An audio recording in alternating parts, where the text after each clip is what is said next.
Welcome to the Fight Night Daily podcast. We are still at Joseph Parker versus Fabio Wardley. WBO, WBA interim heavyweight title belts on the line just across the road from us at the O2 Arena on Saturday night. We're at Studio 338. You can hear the music. They're normally dancing in here. The two fighters had verbal sparring at the press conference today. Joseph Parker slightly more rattled than usual. I think deliberately from Fabio Wardley and his team. They're just trying to get under his skin a little bit. They're not giving him the full respect that he perhaps deserves as a former world champion, Spencer. Very interesting press conference today. Yeah, do you know what, Gareth? I think that it's like when you get into fight week and the reality's kicked in and it all becomes about the mind games and who's trying to rattle the other one. And yeah, they've tried to get under Joseph Parker's skin. Fabio Wardley's great at that, by the way. He's a cool customer. But for the first time today, we saw Joseph Parker. Rattled might be a strong word. You could see it in his face. The fight face was on. Yeah, what exactly. I'm saying is Parker now is turned into that guy. The laughs, the jokes have all gone, and you can see now he is in the fight zone at the moment. And he said those words. You don't normally hear it from Joe. I'm going to smash you. Yeah. He says he intends to be the killer on Saturday night, the guy that's going to stop Fabio Wardley, outbox him. I've been talking to his team behind the scenes. He's getting $3.2 million US for this fight. Big payday for him. He's the one with all the risk in this fight because he's waited such a long time. He's been here a long time. I spoke to George Lockhart, his strength and conditioning coach. He's going to be 18.5 stone on the scales tomorrow. They're happy with that weight. He can still run for an hour on his days off. He's got this extraordinary physique. George says he's going to be shredded. What do you make of Parker the whole week so far? Yeah, I think that he looks in fantastic condition, not just physically but mentally as well. We've had the chance to spend a bit of time with him this week and he's in a good place, a happy fighter, he's a dangerous fighter.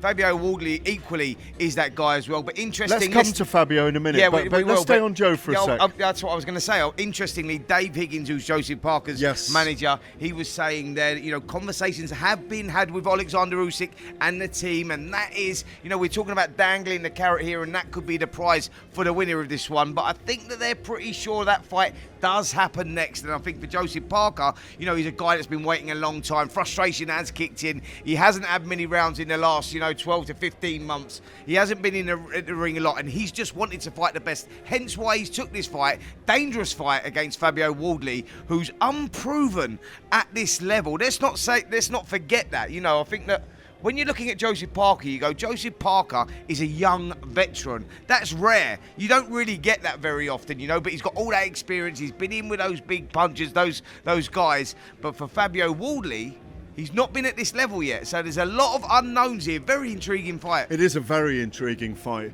because there's so little to lose, Fabio Wardley. Let's just still stay on Joseph Parker for a minute before we invite in a couple of guests.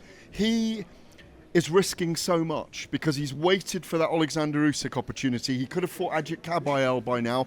Outside Tyson Fury, who's retired. Outside Alexander Usyk, who we've only heard of from in the last couple of days. He's going to fight till he's 41, 2 more years. Joseph Parker is the leading heavyweight in the world. You look at the resume, 12 very good rounds with Anthony Joshua 10 years ago when he lost his belt. The fights with Zhilei Zhang and Deontay Wilder when Wilder was still a killer, if you remember. Zhang still a very dangerous fighter at the time. 2 big names in the heavyweight division. He cleaned them out. He's returned from those 3 losses to Anthony Joshua, Joe Joyce and Dillian Whyte to lead the stack. And as he was pointing out today, as again they were trying to get under his skin, Wardley saying, I chose him, but Parker said, no, I say no to nobody. Like he said, yes, he'd fight Moses Itauma if he comes out of this unscathed. This is Joseph Parker. Just to finish on Joseph Parker, this is his fight to lose on Saturday night. Absolutely, but this guy is the guy that's, wanted this fight. He's called for this fight. He's the WBO interim champion. He's the guy that could wait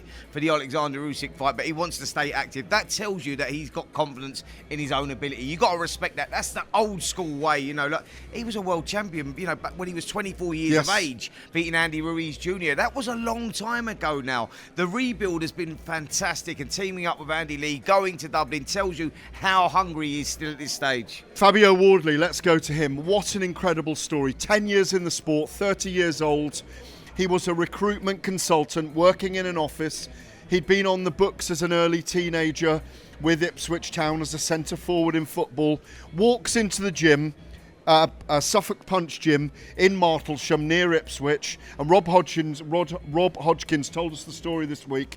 This tall, lanky kid walked in. He'd met him around the sports scene and knew he was athletic. He turned his head and he was in the ring sparring with the best amateurs in the gym, but showed an aptitude for it. Athletic ability, speed, reflexes, good footwork. Yeah. Even if you go back and look at the archive of him in white collar, he looks pretty decent. And he's gone on from then, 10 years later, 19 victories out of 20 fights, 18 knockouts. He's very calm and composed. He's built for this. He's got the dog in him. He's had an amazing rise in the last couple of years. What an incredible storyline. This is a fairy tale if he beats Joseph Parker on Saturday night. Absolutely. You know, you got to respect, what he's done. And by the way, when he had that first little go in the ring, when he was sparring back then, the normal thing that does happen, he said that he took a bit of a hiding that day, but you knew that he had the attitude and the motivation to do it because he'd come back the following day and look at the career he's built, over the last 10 years. Quite phenomenal. Well, we've talked about the build-up to Wardley and Parker. The one and only, the Hall of Fame promoter Frank Warren how are you, mate? Is here. Francisco, how are you, sir? Francisco, have you heard that one before? Francesco, Yeah, the Godfather. all right, The Godfather. Garifo. How are you, sir? I can't complain. I'm okay. Had a bit of flu, but all good to go. Fabio Wardley and his team trying to get under Joseph Parker's skin there a little bit, maybe not giving him the full respect that he deserves at this point in his career. No, they're giving him respect. Don't worry about that. They know better than anybody. They're in with a really good fighter. I mean, he's on a good run, former world champion.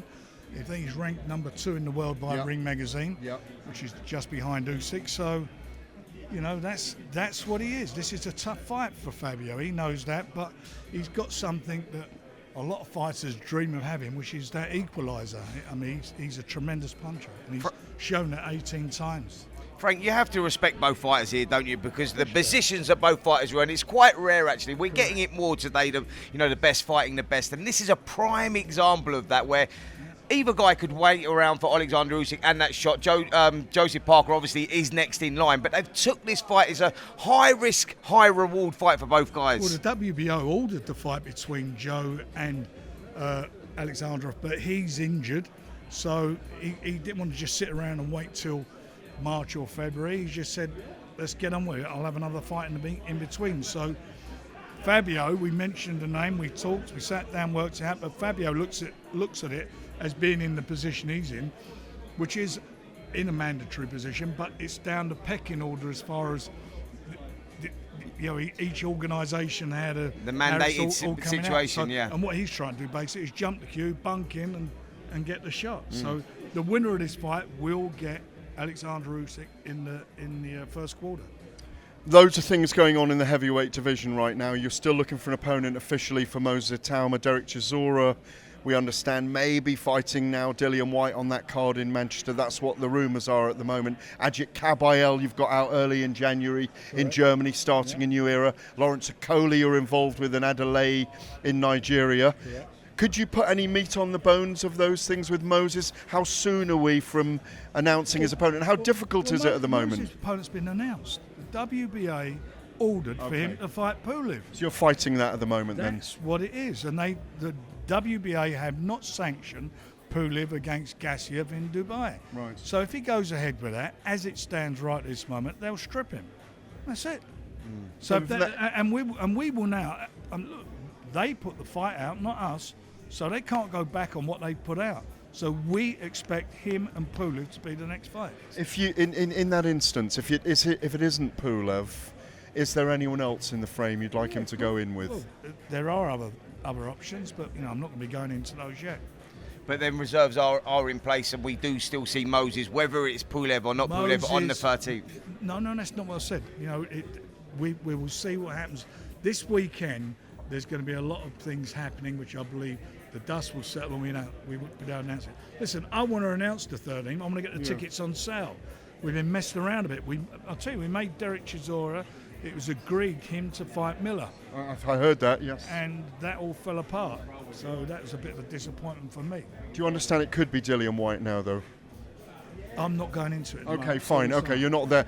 Are we going to get that all on Saturday night, do you say? So that's what we're looking to do. And I understand Tyson Fury might be here Saturday night as well. Yeah, well, he come support his mate, won't he? He's Joe Parker's his big buddy. And just finally, to wrap the ribbon around all of that, are you talking to Usyk and his team behind the scenes yet? Because obviously you've got both of these guys. He's confirmed that he wants to defend his WBO title, which means the 4 belts, in his next fight. He's got to do that, otherwise he's got to vacate it. Are you satisfied and pleased and happy even that fight on the BBC is not going ahead on Saturday night now? Would that have got in the way? Because it certainly irked you at the time, didn't it? Well, it just annoyed me because the BBC should show more respect to boxing. They wouldn't do it for a football match. They certainly wouldn't do it for any other sport. And it's like we're a bastard sport, and they think they can do it to us. I weren't happy with that, but it's like it's not happening, and that's the main thing. And by the way, let's get it right. On Saturday, we're getting the winners. The winners are on talkSPORT. That's what you're watching. The winners are on DAZN. Yeah. That fight, what they was doing, was the losers. That's a fair comment. Frank, what are we expecting in there on Saturday night? Have we got a full house at the O2? Because I mean, it's not far off. It's a great fight. It's a great undercard, and it's going to be it's going to be a fabulous night. This is a really good fight. These two guys stepping up are what boxing's all about. They're two absolute warriors. And they've got completely different backgrounds, and that's what makes it such an interesting fight. If Fabio wins it, is it one of the fairy tales of British boxing to have gone from white collar, working as a recruitment consultant, walking into a gym 10 years later, he could be fighting... Certainly working as a recruitment consultant. It's extraordinary, really, isn't it? It does, yeah. I mean, it's extraordinary. You'd be 1 minute you're a recruitment consultant, next minute you're number 1 in the world. Well, it's the world. It's the world that we're living in today as well. Though it's about that opportunity, and I think that both guys get that opportunity on Saturday night, and hopefully the winner can go on and get that Alexander Usyk fight. Yeah, well, that's where it's at. That's what it's all about. They're fighting for the right. They're fighting to meet Mr. Usyk in the first quarter of next year. Big year next year, 2026. You mentioned some of the fights we're doing. We're going to America as well. We're taking Moses Itauma to America. Oh, I like it. Brilliant. Nice. Final thing, can we get Tyson Fury on talkSPORT on Saturday night, please? With you. When he'll be there, we'll go and see him, won't we? And see what he's got to say. Is he going to fight Joshua next year? I've got no idea. You'd have to ask him on Saturday night when you see him. Okay, lovely. Thank you, Frank. As always, looking sharp, very, Frank, by the way. Very dapper, sir. Francisco. Cheers, mate. Thank you, Frank. Grazie, the Godfather Padrino. The Godfather of British boxing there, Frank Warren. We're going to be joined by David Higgins, who's been very noisy in the background, as he usually is. Come around the back here. David, how are you, mate? Always good to see you. The long-term manager you are of Joseph Parker. I think you were his promoter. I signed him as promoter. Then about in 7 years, I switched to manager. He got rid of you mean? No, he didn't get rid of me. No, he's never got rid of you. No, he never will. He stuck with me. You've been around a very, very long time with him. Yeah. He was losing it, not losing it, but he was getting a little bit irate up there today at the press conference, in my view. Bit of menace from Joseph. Yes. And he doesn't fake that. No, I know he doesn't. Like when there's menace from him, it's real, and I could see a very serious intent and menace. Probably more so than I've ever seen before. I agree with what you're saying. I think it's fair to say though, like when a fighter gets at this stage of the fight week, with what's on the line here, the magnitude of this fight, and what could be next, for the winner of this one. I think that that fight face and that personality that comes out of Joseph there, he's right, because at the beginning of the week we saw him, he was nice and relaxed with us, he was laughing, joking, but at this stage it tells you that he is right on form and ready to go. 100%. He's as serious as he's ever been.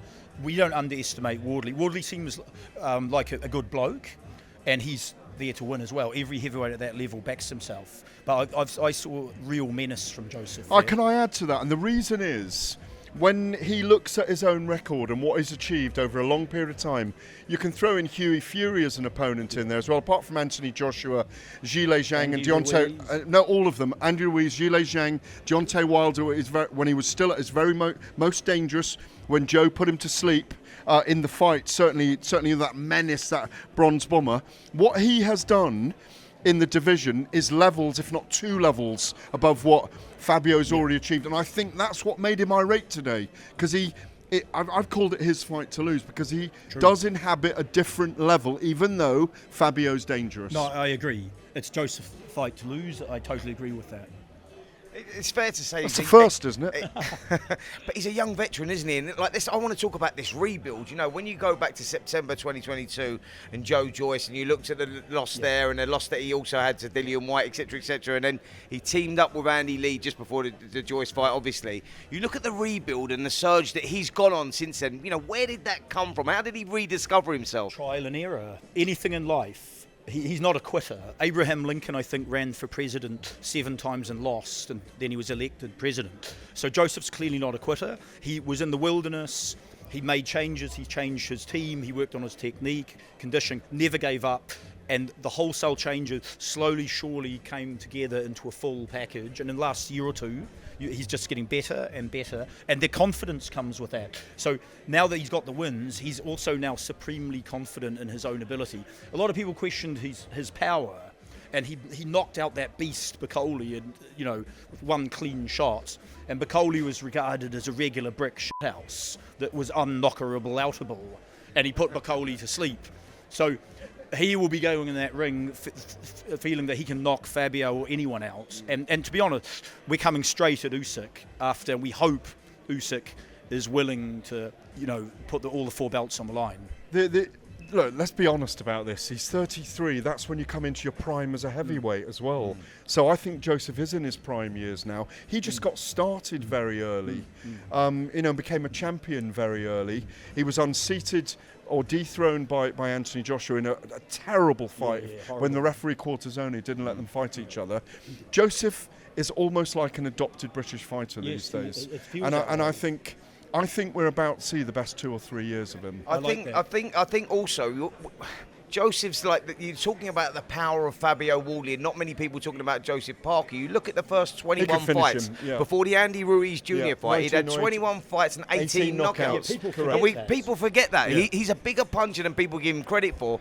And now since teaming up with Andy Lee, he's sitting down on his shots even more. Bacoli found out the hard way last time. So I obviously never box. Look at the state of me, but I did play a bit of cricket. Hit a few times. Are you sure you never play a bit of cricket? And you know when you're in form and you can hit sixes. Yeah. But then when you're not in form, you hit and miss. Joseph obviously had those wilderness period. Now he's in form, he's hitting sixes. So I could see him poleaxing Wardley and actually knocking him out on Saturday. No, absolutely. If the attack is as sustained as we believe, or he believes and his team believes he can do, he could well get the knockout. Don't rule it out. But Joseph Parker on points is the good money really on this fight. How are you going with it? Yeah, you'd be a fool not to go with Joseph Parker. You just got to look at the resume, you know, the history, where he's at right now. You go, Joseph Parker will have to start a heavy favourite going into this one. You'd have to be stupid not to. When Wardley was droning on about his technical stuff, I got a bit bored, and I was daydreaming that for Christmas I got a 4-year-old daughter. I'm going to buy her a pet kitten and name it Fabio. On that note, Spencer Oliver, David Higgins, thank you very much indeed. We'll be back tomorrow at the weigh-ins.